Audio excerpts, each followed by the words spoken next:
तो beyond the scene क्या है? इसका अर्थ है, भगवान का भी एक नाम है, उसका नाम है अधोक्षज। तो भगवान का एक नाम है अधोक्षज, इसका अर्थ है बियॉन्ड द सेंसेस, हमारी इंद्रियों से परे, बियॉन्ड द दृश्य, सीन मतलब सही अर्थ है, लगभग एक ही अर्थ है दोनों का। तो गीता में भगवान एक श्लोक में बोलते हैं, मयि सर्वम इदम प्रोक्तम सूत्रे मणिगणा इव। जो कुछ भी हम देख रहे हैं, सब के पीछे जो आधार है वो भगवान है, लेकिन वो दिखते नहीं। ये पहले बात कुछ और हो जाएगा। जी। लेकिन आत्मा ये इटरनल है, ये कभी नाश नहीं होता। वही मेरी वास्तविक पहचान है, आत्मा। तो ये जो आत्मा है, इसका स्वभाव क्या है, इसका जो कैरेक्टरिस्टिक्स है, क्योंकि ये आत्मा फिर है क्या? तो गीता में भगवान बोलते हैं, ममैवांशो जीवलोके जीवभूत सनातन। ये आत्मा भगवान का एक अंश है। नमस्कार दोस्तों, बियॉन्ड द सीन के इस एपिसोड में आपका बहुत बहुत स्वागत है। भगवान श्री कृष्ण यानी कि इस जगत के रचयिता और इस जगत के पालनहार, उनके जो मैसेज है हमारी लाइफ में आज तक इम्पोर्टेंट है और अंत काल तक रहेंगे। जब तक ये ब्रह्मांड रहेगा, उनका जो मैसेज है, जो भी वो कहना चाहते हैं, जिस तरीके से वो हमें गाइड करते हैं, ये हम सभी की लाइफ में पूरी तरीके से सार्थक है। और अगर हम उस पथ पर चलते हैं तो निश्चित हमें उस परम ब्रह्म की प्राप्ति हो सकती है। आज हम आपको एक ऐसी पर्सनालिटी से मिलाने जा रहे हैं जो इस स्पिरिचुअल पाथ में मुझसे, आपसे, हम सबसे कहीं बहुत ज़्यादा आगे है, जिन्होंने भगवान श्री कृष्ण का पाथ एस्कॉन यानी कि international society for Krishna consciousness के साथ जुड़कर बहुत आगे तक वो जा चुके हैं। हमारे साथ आज मौजूद हैं प्रभु धर्मेंद्र कृष्णदास जी। सर, प्रभु जी, आपका बहुत बहुत स्वागत है। हरे कृष्ण, हरे कृष्ण। आज हम प्रभु जी से जानेंगे कि किस तरीके से हमें हमारी लाइफ में स्पिरिचुअल पाथ को फॉलो करना चाहिए, क्या हम स्पिरिचुअल पाथ में आगे जा सकते हैं, और बाकी बहुत सारी चीज़ें, एस्कॉन से जुड़ी हुई कई सारी चीज़ें आज आपके सामने रखेंगे। तो एक बार फिर से बहुत बहुत स्वागत है प्रभु आपका, और हमारे दर्शकों की तरफ से भी मैं आपका बहुत बहुत स्वागत करता हूँ। हरे कृष्णा। तो आज संदेश गर्ग जी आप सबको एक विशेष संदेश देने के लिए यहाँ पर इस्कॉन मंदिर आए हैं, भक्तों से मिल रहे हैं। और संदेश तो हमें बहुत जगह से मिलते हैं, अलग अलग प्रकार के संदेश, लेकिन वास्तविक संदेश जो भगवान ने दिया भगवद गीता में, वो संदेश को आप सब तक पहुंचाने के लिए वो उसी स्थान पर आए, मंदिर में आए हैं, भगवान से दर्शन किए, भक्तों से मिले, और आपके पास वो संदेश अपने एक शो के माध्यम से लेके आ रहे हैं, जिसका नाम है बियॉन्ड द सीन। तो बियॉन्ड द सीन मतलब दृश्य से परे। तो बियॉन्ड द सीन क्या है? इसका अर्थ है, भगवान का भी एक नाम है, उसका नाम है अधोक्षज। तो भगवान का एक नाम है अधोक्षज, इसका अर्थ है बियॉन्ड द सेंसेस, हमारी इंद्रियों से परे, बियॉन्ड द दृश्य, सीन मतलब सही अर्थ है, लगभग एक ही अर्थ है दोनों का। तो गीता में भगवान एक श्लोक में बोलते हैं,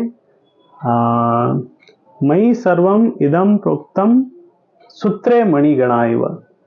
जो कुछ भी हम देख रहे हैं, सब के पीछे जो आधार है वो भगवान है, लेकिन वो दिखते नहीं। He is beyond the scene but he is there in the scene.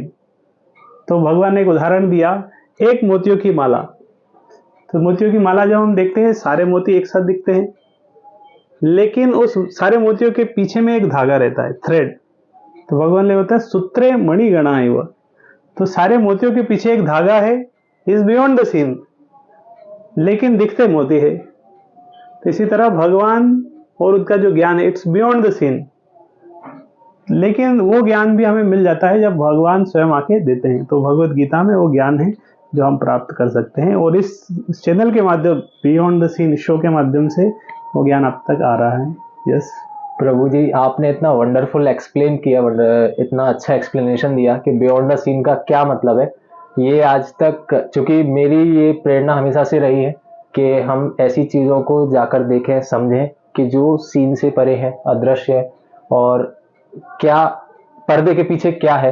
तो आज हम ऐसी ही चीज़ें आपसे जानने आए हैं। और निश्चित तौर पे हमारे जो व्यूअर्स हैं आज जो ये पॉडकास्ट देख रहे हैं उनको भी यही सारी चीज़ें बहुत अच्छे से मीनिंगफुली समझ में भी आएंगी। इसी से जुड़ा हुआ मेरा एक सवाल ये है प्रभु आपसे, सबसे पहला सवाल यही है कि आप थोड़ा सा हमारे व्यूअर्स को एस्कॉन के बारे में बताएं। एस्कॉन कहाँ से शुरुआत हुई है इस सोसाइटी की और किस तरीके से आज पूरे वर्ल्ड में इंटरनेशनल लेवल पे ये ऑपरेट कर रहा है? तो इस्कॉन शब्द इंग्लिश में बोलते हैं ISKCON, हिंदी में इसका नाम है अंतरराष्ट्रीय कृष्ण भावनामृत संघ।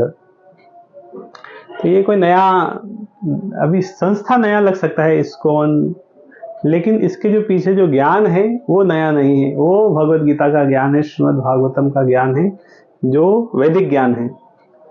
तो इसके जो संस्थापक आचार्य है श्री श्रीमद् अभय चरणारविंद भक्तिवेदांत स्वामी प्रभुपाद जी, उनके गुरु, ये गुरु शिष्य परंपरा के एक आचार्य हैं। और उनके गुरु ने उनको आदेश दिया था कि ये जो सनातन धर्म की जो शिक्षा है, भगवत गीता है और श्रीमद् भागवतम, इस शिक्षा का प्रचार आपको पूरे विश्व में करना है। 1922 में वो 1922 में अपने गुरु से जब पहली बार मिले तो पहले ही मुलाकात में उन्होंने उनको ये आदेश दिया था कि इस ज्ञान का प्रचार आपको पूरे विश्व में करना है जी। तो इस आदेश मिला, जब गुरु का आदेश है तो पूरे विश्व में प्रचार करना है। अब पूरे विश्व में कैसे प्रचार होगा? हिंदी में जाके प्रचार तो होगा नहीं। पूरे विश्व में प्रचार करना है तो अंग्रेजी भाषा के माध्यम से प्रचार हो सकता है। तो अपने गुरु का आदेश पालन करने के लिए उन्होंने भगवत गीता, श्रीमद् भागवतम, ये जो ग्रंथ है, जो वैदिक ज्ञान है, उसको अंग्रेजी में अनुवाद किया। और विशेष रूप से श्लोक का, संस्कृत श्लोक को शब्दार्थ दिए, उसका ट्रांसलेशन किया, प्रिंट किया। विशेष रूप से श्रीमद् भागवतम प्रथम स्कंद उन्होंने भारत में प्रिंट करके श्रीमद् भागवतम को के साथ में वो विदेश गए। लेकिन ये सब तैयारी और बैकग्राउंड पूरा आधार बनाते बनाते जब वो गए थे, उस समय उनकी उम्र थी 70 साल की उम्र। 70 साल की उम्र में 1965 में वो अमेरिका गए। अमेरिका जाके वहाँ पर 1 साल बहुत स्ट्रगल किया, 1 साल, और अलग अलग जगह प्रचार कर रहे थे। वहाँ के युवाओं से मिल रहे थे जो समय बहुत गलत आदतों में थे। तो युवाओं से मिले और ये जो संदेश भगवत गीता का, ये संदेश उन्होंने वहाँ पर युवा पीढ़ी को दिया। और उनकी शुद्धता से, उनके प्रचार से वहाँ के युवाओं का हृदय परिवर्तन हुआ। और वो जो संदेश वो अमेरिका लेके आए थे, उन्होंने अपने शिष्यों को भी वही संदेश दिया कि ये प्रचार अब आपको अलग अलग जगह, दूसरी जगह भी प्रचार करना है, क्योंकि अब ये बड़ा हो रहा था। तो उस समय उन्होंने ये संस्था को रजिस्टर किया और इसका नाम दिया अंतरराष्ट्रीय कृष्ण भावनामृत संघ। तो एक नाम है प्रचार करने के लिए, लेकिन जो ज्ञान है वो तो भगवत गीता और श्रीमद् भागवतम का ज्ञान है। तो इस तरह उनके शिष्यों ने भी अलग अलग देशों में जाके प्रचार किया और उन्होंने 10 साल प्रचार किया। और 10 साल में 108 मंदिर उन्होंने अपने समय में ही बना दिए थे। इतनी बहुत उम्र में, और वो भ्रमण भी किए और 108 मंदिर भी बनाए। बहुत सारे शिष्यों को उन्होंने दीक्षा दिया। इस तरह एक नया क्रांति लेके आए वो आध्यात्मिक जगत में, जो पहले कहीं किसी आचार्य ने इस तरह किया नहीं था कि इतनी बड़ी संख्या में युवाओं को, वो भी पश्चिम देश के युवाओं को आध्यात्मिक ज्ञान भगवत गीता के लिए इतना डेडिकेट किया। वो अपने सारे शिष्यों को भारत में लेके आए थे। सब धोती कुर्ता, साड़ी, स्त्रियां साड़ी पहन के, तिलक लगा के, वैष्णवी माला पहनकर वो भारत में आके भारत के ज्ञान का प्रचार वो भारत के लोगों को कर रहे थे। ये बड़ी बात है जो आपने अभी बताई प्रभु। मतलब 70 साल की उम्र में उन्होंने ये सब किया जी। और ये अपने आप में आश्चर्यचकित करने वाली बात है। कहीं ना कहीं ये निश्चित तौर पर भगवान की ही शक्ति है जो उनको इस तरीके से प्रेरित करती रही और उन्होंने इतनी बड़ी संस्था का निर्माण किया। तो प्रभु मुझे आपसे ये जानना है, हमारे व्यूअर्स के लिए मैं ये जानना चाहता हूँ कि एस्कॉन से अगर कोई जुड़ता है, कोई भी व्यक्ति यहाँ पर आता है, भक्ति मार्ग को अपनाता है जी, तो उसकी लाइफ में क्या चेंजेस आते हैं और क्या क्या बदलाव देखने को मिलते हैं? हमारे रियल लाइफ एग्जांपल्स अगर कुछ हैं तो आप बताइए। तो सबसे रियल लाइफ एग्जाम्पल तो इस्कॉन की शुरुआत का ही मैं बताया कि ये श्रीला प्रभुपाद जी जब अमेरिका गए थे तो इनके जो ऑडियंस थे, जो इनसे जुड़े थे पहली बार, वो युवा थे उस समय के। उस समय हिप्पीज उनको बोलते थे। वो नशे में लत थे, घर छोड़ दिए थे, सब अमीर घराने से थे, लेकिन वो सब इस तरह सड़कों पर रहते थे, गलियों में रहते थे। और वो सबसे पहले श्रीला प्रभुपाद जी से मिले, उन्होंने भगवत गीता का शिक्षा दिया और उनको हरे कृष्ण मंत्र, हरे कृष्ण कृष्ण कृष्ण हरे हरे, हरे राम राम राम हरे, इस तरह मंत्र जप करने के लिए कहा। तो उन्होंने हरे कृष्ण मंत्र का जप किया, भगवत गीता का इस तरह अध्ययन किया, भगवत गीता का प्रचार किया। और ये आध्यात्मिक जीवन जब उन्होंने अपने जीवन में ग्रहण किया तो बहुत बड़ा परिवर्तन आया। तो वो कहाँ नशे में लिप्त थे, तो बुरी आदतें तो उन्होंने छोड़ी और अपने जीवन में बाकी ये ज्ञान दूसरों को देके बाकी बहुत सारे को भी इस आदत से छुड़ाया। अभी भी इस तरह जो श्रीला प्रभुपाद जी जिन्होंने उन हिप्पीज को शिक्षा दिया था, अभी भी वो हैं, वो प्रचार कर रहे हैं, इसको बड़े बड़े सन्यासी हैं और उनके बहुत सारे शिष्य हैं। तो ये एक लाइव एग्जाम्पल है। तो जब हम आध्यात्मिक जीवन अपनाते हैं जी, तो ये एक प्रकार से इस तरह एक श्लोक आता है श्रीमद् भागवतम में, यस्यास्ति भक्तिर् भगवती अकिंचन सर्वैर गुणैस्तत्व समासते सुरा। जब इस तरह कोई आध्यात्मिक जीवन पर आगे बढ़ता है भक्ति के जीवन में, तो सर्वैर गुणैस्तत्र समास, जो भी देवताओं के गुण हैं, दैवी गुण हैं, जो सात्विक गुण हैं, वो अपने आप आ जाते हैं। हमें अलग से मेहनत नहीं करनी पड़ती कि नहीं मुझे नशा छोड़ना है, मुझे ये छोड़ना है, मुझे वो छोड़ना है। आप भक्ति को अपने जीवन में लेके आइए, आध्यात्मिक जीवन पालन करेंगे, अपने आप सारे गुण आपके पास आ जाएंगे। मेहनत आपको अलग से गुण प्राप्त करने के लिए नहीं करनी पड़ेगी। तो इस्कॉन को जो आंदोलन है, ये सारे आंदोलन इसके अंदर है। नशा मुक्ति आंदोलन इसके अंदर है, लड़ाई बंद करो ये आंदोलन, इस तरह के जितने हम रोकने के लिए जितने हम मोरालिटी लेवल पे जो आंदोलन हम कर रहे हैं, ये सारे आंदोलन इस्कॉन के अपने आप है, ये इनबिल्ट है। अलग से हमें दिखाने की आवश्यकता नहीं है कि क्या इस्कॉन ये कर रहा है। तो इस्कॉन जो प्रचार कर रहा है भक्ति के माध्यम से, उससे सारे प्रचार हो रहा है। बिल्कुल। तो जैसे आपने अभी बताया, और भक्ति की जब बात आती है जी, तो मैं ये जानना चाहता हूँ आपसे कि थोड़ा सा हमें डीप में बताइए, हमारे व्यूअर्स को समझाइए कि भक्ति मार्ग क्या है और भक्ति मार्ग को फॉलो करने से क्या होता है और क्यों फॉलो करना चाहिए भक्ति मार्ग। तो जैसा आपका प्रश्न है भक्ति मार्ग क्या है, तो उससे पहले हम भक्ति शब्द को समझने का प्रयास करें कि भक्ति क्या है। तो उससे पहले भी हमें, क्योंकि हम ये मार्ग हम ये कर रहे हैं, तो हम कौन हैं। तो भगवत गीता का जो प्रारंभिक ज्ञान है जो भगवान श्री कृष्ण अर्जुन को देते हैं, वो उससे पता चलता है कि हम शरीर नहीं है, हमारी जो वास्तविक आइडेंटिटी है वो स्पिरिचुअल है, सोल आत्मा है, आत्मा।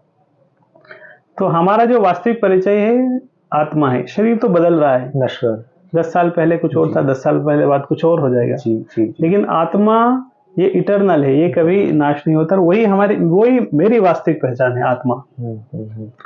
तो ये जो आत्मा है, इसका स्वभाव क्या है, इसका जो कैरेक्टरिस्टिक्स है, क्योंकि ये आत्मा फिर है क्या। तो गीता में भगवान बोलते हैं ममे वांशो जीवलोके जीवभूत सनातन। ये आत्मा भगवान का एक अंश है।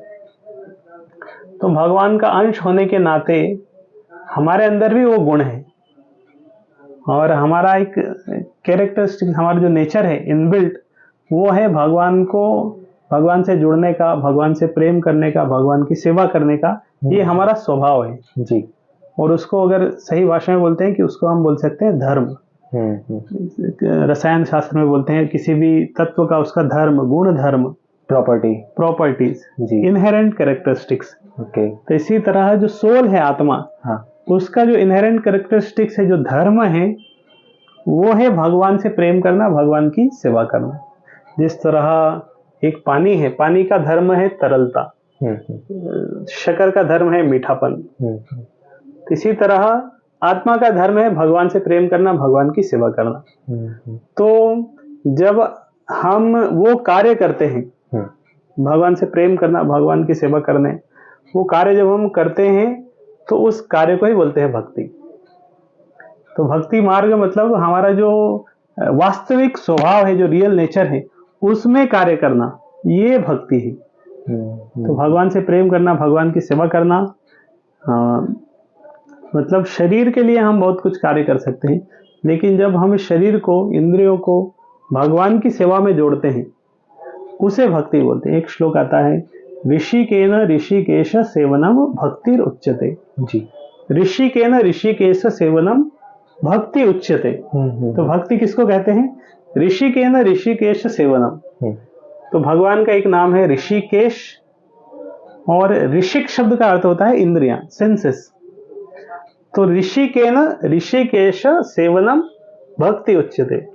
इंद्रियों से, इंद्रियों के स्वामी जो भगवान है, उनकी सेवा करना, इसे क्या कहते हैं? भक्ति। भक्ति कहते हैं।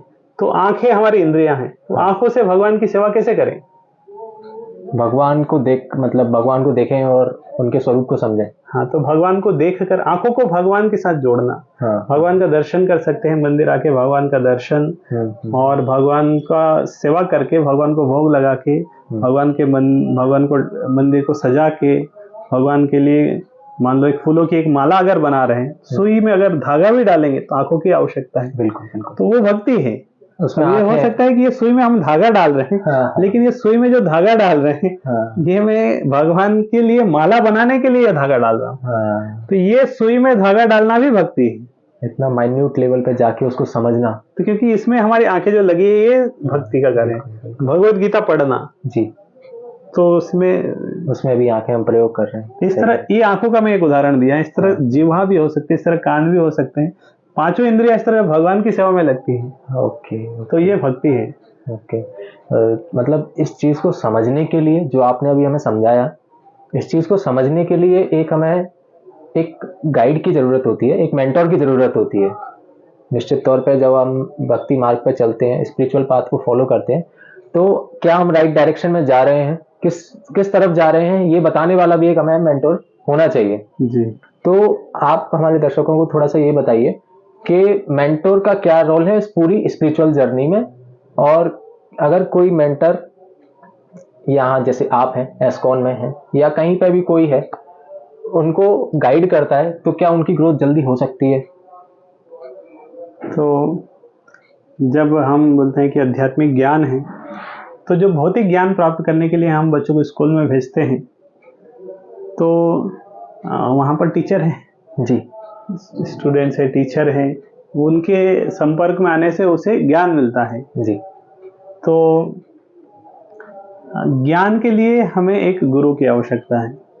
तो जब भौतिक ज्ञान के लिए गुरु की आवश्यकता है, कोई भी खेल में हम देख सकते हैं, सारी जो टीम्स हैं, सबके कोच होते हैं। कोच की क्या आवश्यकता है? क्योंकि वो गाइड करते हैं, निर्देश करते हैं। तो इसीलिए आध्यात्मिक ज्ञान के लिए भी और विशेष रूप से ये ज्ञान तो बियॉन्ड द सेंसेस है, इंद्रियों से परे है। इसके लिए तो मस्ट है कि हमें किसी गुरु के पास जाना चाहिए, क्योंकि ये ज्ञान हम अपनी इंद्रियों से या अपनी मेहनत से प्रयास करेंगे कि मैं आध्यात्मिक ज्ञान प्राप्त कर प्रयास कर सकता हूँ, तो ये आध्यात्मिक ज्ञान नहीं मिलेगा। हो सकता है कि मैं बाकी क्या कोई ज्ञान है वो अपनी मेहनत करके कर सकते हैं, लेकिन फिर भी वो भी कठिन है। कोई व्यक्ति मेडिकल की पुस्तक पढ़ के ऐसा नहीं बोल सकता कि नहीं, वो चलो मैं अभी डॉक्टर बन गया हूँ। कभी नहीं बोल सकता कि उसे अगर डॉक्टर बनना है तो उसे मेडिकल की पुस्तकें पढ़ना है, लेकिन एक गुरु के अंडर में, उसे एक टीचर चाहिए। बिल्कुल बिल्कुल। और वो पढ़ने के बाद भी उसे एक किसी डॉक्टर के अंडर में रह के असिस्टेंट होके और प्रैक्टिस करना पड़ेगी, तब जाके वो डॉक्टर बनता है। तो इस तरह भक्ति भी अंडर गाइडेंस होती है, निर्देशन में होती है। और एक और जो मैं पॉइंट बताया कि ये विशेष रूप से आध्यात्मिक ज्ञान है। ये ज्ञान कृपा से मिलता है जी। It comes by the mercy of the lord. Okay. तो जिस तरह सूर्य को हम कैसे देखते हैं? सूर्य को आकाश में हमारी आंखों से देखते हैं जी। और क्या चाहिए सूर्य को देखने के लिए? सूर्य को देखने के लिए प्रकाश तो खैर सूर्य खुद ही फैलाता है, और बाकी आप बताइए। मैं आप सही बताना चाहता क्योंकि सूर्य को देखने के लिए आंखें चाहिए, लेकिन साथ में प्रकाश चाहिए। तो रात में हम सूर्य को नहीं देख सकते जी। और रात में सूर्य को देखने का प्रयास भी करें तो प्रकाश, अगर हम आर्टिफिशियल कृत्रिम प्रकाश का व्यवस्था करेंगे कि चलो देखते हैं सूर्य कहाँ है जी, आकाश में नहीं दिखेगा, नहीं दिखेगा, क्योंकि सूर्य को अगर देखना है तो प्रकाश चाहिए। जी जी। बाकी किसी चीज को भी हमें अगर देखना है तो प्रकाश चाहिए, लेकिन हम उसको दूसरे प्रकाश से देख सकते हैं। मान लो अंधेरा है, मुझे किसी चीज को ढूंढना है तो मैं टॉर्च लाइट से उसको ढूंढ सकता हूँ, एक कृत्रिम प्रकाश से मैं उसको देख सकता हूँ। बिल्कुल बिल्कुल। लेकिन सूर्य को मैं कृत्रिम प्रकाश से नहीं देख सकता। नहीं, बिल्कुल नहीं। सूर्य को देखने के लिए प्रकाश चाहिए, लेकिन वो प्रकाश कहाँ से आता है? इटर्नल पावर से ऊपर, वो सूर्य से आता है, सूर्य से आता है। तो सूर्य को देखने के लिए जो प्रकाश चाहिए वो कहाँ से आता है? सूर्य से आता है। हाँ। तो इसी तरह सूर्य को दूसरे प्रकाश से हम नहीं देख सकते, सूर्य अपने ही प्रकाश के द्वारा देखा जाता है। जी। इसी तरह भगवान को अगर समझना है तो उसके लिए ज्ञान का प्रकाश चाहिए, और वो ज्ञान का प्रकाश भगवान, हम सोचे कि मैं मेहनत करके समझ जाऊंगा भगवान कौन है, संभव नहीं। भगवान जब ज्ञान का प्रकाश देंगे उससे मैं जब उसके थ्रू जाऊंगा तभी मैं समझ पाऊंगा। जब मैं जिस तरह सूर्य को देखने के लिए मैं अपना कोई प्रकाश से नहीं देख पाऊंगा, अपने किसी ज्ञान से, मेहनत से, इधर से उधर से जो कुछ मैं बिना किसी सहायता के, गाइड के खुद मेहनत करूंगा और सोचूंगा कि मैं अब प्राप्त सफल हो जाऊंगा, तो कभी सफल नहीं होगा। तो भगवान वो ज्ञान स्वयं देते हैं। प्रभु, इसी चीज से जुड़ा हुआ मेरा अगला सवाल आपसे ये है कि जैसे आपने बताया कि भगवान को देखने के लिए भगवान जो ज्ञान है वो हमें जरूरी है, और जब हमें ये ज्ञान की प्राप्ति होना शुरू हो जाती है, मतलब जब कोई स्पिरिचुअल पाथ को फॉलो करना चालू कर देता है, तो मेरा प्रश्न ये है कि उसमें और एक नॉन स्पिरिचुअल व्यक्ति में क्या अंतर होता है, और क्या जो स्पिरिचुअल पाथ को फॉलो कर रहा है उसकी ग्रोथ जल्दी होती है as compare to non spiritual person? इसके बारे में थोड़ा सा बताइए। तो प्रगति की बात है कि जो आध्यात्मिक जीवन जी रहा है उसकी प्रगति, और जो आध्यात्मिक जीवन नहीं जी रहा है उसकी प्रगति में क्या डिफरेंस आता है, कितना वो जल्दी ग्रो कर सकता है, और बाकी लोगों को ग्रो करने में टाइम लगेगा या नहीं लगेगा, थोड़ा सा डिफरेंस क्या है? तो जिस तरह इसके अलग अलग वो हो सकता है, फील्ड हो सकता है कि ग्रो भी किस दिशा में करना चाहते हैं। एक ही अगर जो दिशा है वो प्रगति वाली सात्विक दिशा है, सही लक्ष्य है, उसे प्राप्त करने के लिए तो जो आध्यात्मिक जीवन जी रहा है और जो अपना कार्य सही कर रहा है वो ज्यादा जल्दी पहुंच सकता है।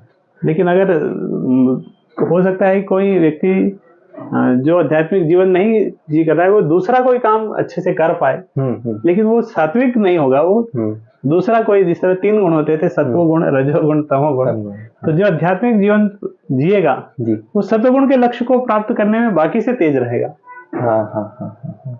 तो मतलब इसके लिए भी हमें लाइफ में, जैसे अगर कोई नॉन स्पिरिचुअल पर्सन भी है तो अगर वो अपने काम पर फोकस कर रहा है, वर्क पर फोकस कर रहा है, तो एक तरीके से वो भी क्या भक्ति कर रहा है, या ये अपने काम पर फोकस करना, अपने काम को अच्छी तरीके से करना, क्या ये भी एक भक्ति है? तो जिस तरह मैं पहले ही बताया कि भक्ति का परिभाषा क्या है, ये आत्मा से संबंधित है जी, सोल वहां होना चाहिए। लेकिन आप जो बोल रहे हैं कि कोई व्यक्ति अगर अपना काम अच्छे से कर रहा है, क्या ये भक्ति है? तो एग्जैक्ट भक्ति नहीं है। नहीं बोल सकते, क्योंकि वो जो कार्य अच्छा हो सकता है, कोई व्यक्ति है वो बहुत अच्छे से अपना काम कर रहा है, लेकिन वो उसको ज्ञान ही नहीं कि मैं आत्मा हूँ जी, वो अपने आप को शरीर ही समझ रहा है।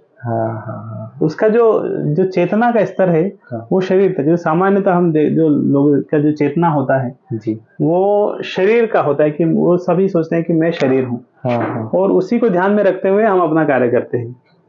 तो जब हमारा चेतना यहीं तक है कि मैं शरीर हूँ, तो मैं जो कार्य कर रहा हूँ उसका परिणाम भी वहीं तक होगा। तो उसको हम भक्ति नहीं कह सकते। हो सकता है कि वो कुछ सात्विक कार्य हो सकता है, कोई अच्छा कार्य कर रहा है, सत्वगुण में आ सकता है, लेकिन वो भक्ति के स्तर में नहीं। कोई बोल सकता है कि मैं अपना कर्म अच्छे से कर रहा हूँ, मेरा कर्म ही मेरी पूजा है, मेरी कर्म ही मेरी भक्ति है।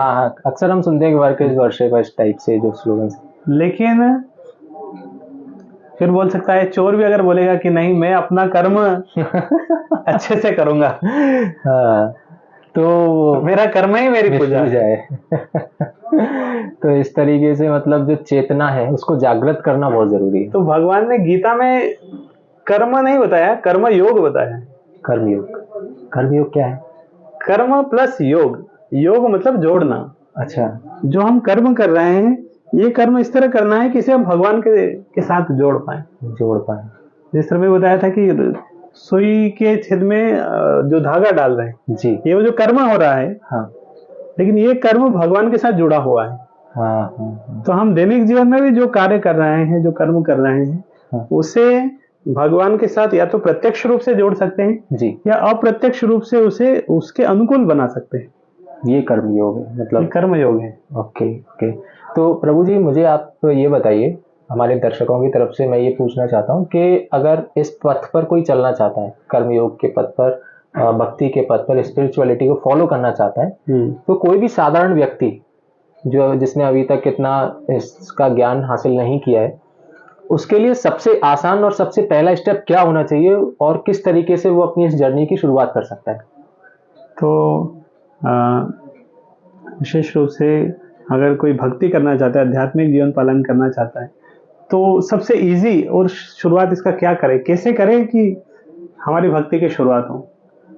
तो इसके लिए सबसे सही जो शुरुआत है, जिस तरह मैं बताया था कि हम शरीर नहीं आत्मा है, आत्मा का भगवान के साथ कनेक्शन है, एक संबंध है और उस संबंध में कार्य करना भक्ति है। तो जो कलयुग के लिए जो समय है वो चक्र में चलता है, कलयुग, द्वापर युग, त्रेता युग, सत्ययुग। हाँ, तो इस तरह 4 युगों में अलग अलग प्रोसेस थी जी, विधियां थी भगवान के साथ जुड़ने के लिए जी। तो कलयुग के लिए जो सबसे सरल तरीका वो दिया है, हरेर नाम हरेर नामेव केवलम कलौ नास्त्येव नास्त्येव नास्त्येव गतिर्नश्यति जी। मतलब हरि का नाम, हरि का नाम, हरि का नाम। तो अगर हम भगवान का नाम करेंगे, तो नाम का आश्रय लेंगे, भगवान का नाम जप करेंगे, हरे कृष्ण मंत्र जप करेंगे, तो भगवान का नाम उच्चारण करने से नाम जप करना, ये कलयुग का युग धर्म है और ये सबसे सरल है। भगवान ने विशेष रूप से इसको सरल बनाया है क्योंकि भगवान को पता था कि कलयुग में जो जीव हैं, जो कलयुग के जो लोग हैं, प्राणी हैं, उनके अंदर ज्यादा योग्यता नहीं है कुछ करने की। उनसे बोलेंगे तपस्या करो, यज्ञ करो, ये करो, वो करो, कुछ नहीं कर पाएंगे। तो भगवान ने विधि को बहुत सरल बनाया और सबसे सरल विधि क्या बनाएंगे, बोले नाम ले लो बस। हाँ, तो भगवान का अगर कोई नाम लेगा तो बाकी युगों में जो फल मिलता था, सतयुग में तपस्या करने से, यज्ञ करने से जो कुछ भी फल मिलता था, कलयुग में केवल भगवान के नाम का जप करने से फल मिलेगा।